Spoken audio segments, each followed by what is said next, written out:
Sveiki, mano vardas yra Marius ir mes šiandien kalbėsime apie plokščiapėdystės prevenciją. Sekančiai mūsų užduočiai reikės nosinės arba servetėlės.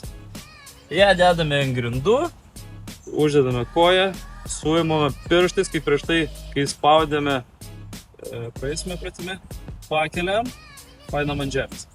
Uždedame kitą koją, suspaudžiam su pirštais, pakeliam, paleidžiam. Ir galime taip kilnuoti su viena koja, pakeliu, atleidžiu, galime vis keisti koją.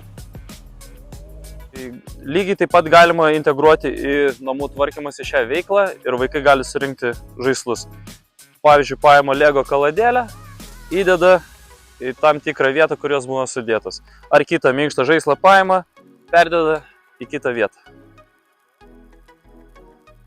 Ir paskutiniai užduočiai reikės kažkokią kietą ovalaus pagrindą, kurį mes pasidėsime po pėdą ir masažuosime. Tinka labai daug dalykų. Tikrai manau, kad tarp žaislų kažką namuose galite rasti ir va tai voluojame pėdą. Galbūt netgi turite savo volą sportinį. Va tai voluojame, pavaikštome vieną pusę, kitą pusę.